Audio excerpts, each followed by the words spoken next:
క్విక్గా daily routine curry అనమాట.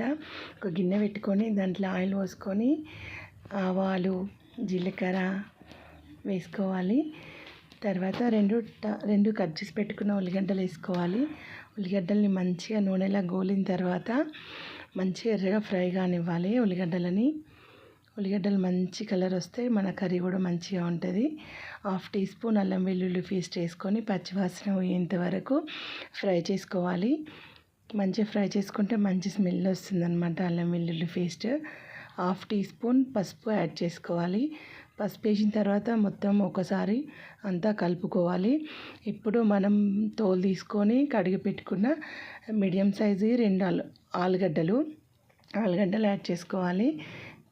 ఆలుగడ్డలు వేసిన తర్వాత మంచిగా కలపాలి. కలిపిన తర్వాత ఒకసారి మూత పెట్టి ఒక 2-3 నిమిషాల పాటు మూత పెట్టి సిమ్లో పెట్టి ఉడికించాలి. అప్పుడు ఆలుగడ్డ మంచిగా ఉడికిపోతుంది. ఒకసారి ఓపెన్ చేసుకొని చూసి ఒకసారి మళ్ళీ గరిటెతో కలుపుకోవాలి. మంచిగా మిక్స్ చేసుకున్న తర్వాత కొత్తిమీరను యాడ్ చేసుకోవాలి. కొత్తిమీరను యాడ్ చేసుకొని ఒకసారి మంచిగా కలుపుకోవాలి. కలుపుకున్న తర్వాత ఒక 2 నిమిషాల పాటు మంచిగా ఆయిల్లో ఫ్రై అయితే బాగుంటుంది. ఆలోపు మనం ఒక 5-6 మీడియం సైజ్ టమాటాలను సన్నగా కట్ చేసుకొని యాడ్ చేసుకొని టమాటా ఆలు ఆనియన్ మొత్తం మంచిగా మిక్స్ అయ్యేటట్టు కలుపుకోవాలి. అంతా మిక్స్ అయిన తర్వాత మంచిగా ఒక 2-3 నిమిషాలు మూత పెట్టుకొని మీడియం ఫ్లేమ్ మీద కుక్ చేసుకోవాలి. మధ్య మధ్యలో కలుపుతూ ఉండాలి. ఇలా వాటర్ అంతా బయటకు వచ్చేస్తుంది. ఇప్పుడు మంచిగా ఒకసారి మిక్స్ చేసుకోవాలి.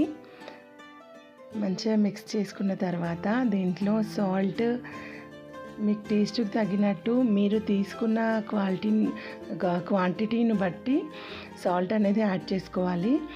సాల్ట్ తర్వాత కారము మీ టేస్ట్కి తగినట్టు మీ దగ్గర ఉన్న కారం రుచిని తగ్గట్టు యాడ్ చేసుకోవాలి. ఒకసారి అంతా కలుపుకొని మూత పెట్టుకోవాలి. సాల్ట్ వేసిన తర్వాత వాటర్ అయితే చాలా వచ్చేస్తుంది కదా. ఇంకా మీడియం ఫ్లేమ్లో ఒక 10-15 నిమిషాలలో మన కూర అయితే రెడీ అయిపోతుంది. నేను మా కారం టేస్ట్కి తగినట్టు 1/2 స్పూన్ వేస్తే నాకు సరిపోతుంది కారము. చపాతీలోకి రైస్లోకి టేస్టీగా చాలా బాగుంటుంది టమాటా ఆలుగడ్డ కర్రీ.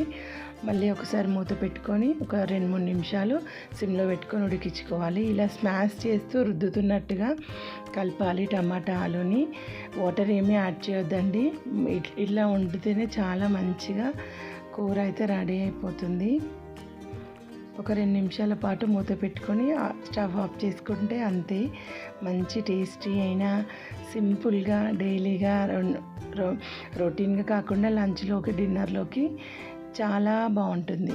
మసాలా లేకుండా ఏం లేవు కదా. చపాతీలోకి కొంచెం సాల్ట్ తక్కువ వేసుకుంటే చపాతీలో కూడా చాలా టేస్టీ అయిన ఆలుగడ్డ కర్రీ రెడీ అయిపోతుంది అనమాట. ఒకసారి ఆలుగడ్డని చెక్ చేసుకోవాలి. ఫ్రిడ్జ్లోకి వెళ్ళి తీయంగానే ఆలుగడ్డ వేస్తే అయితే అస్సలు ఉడకదు.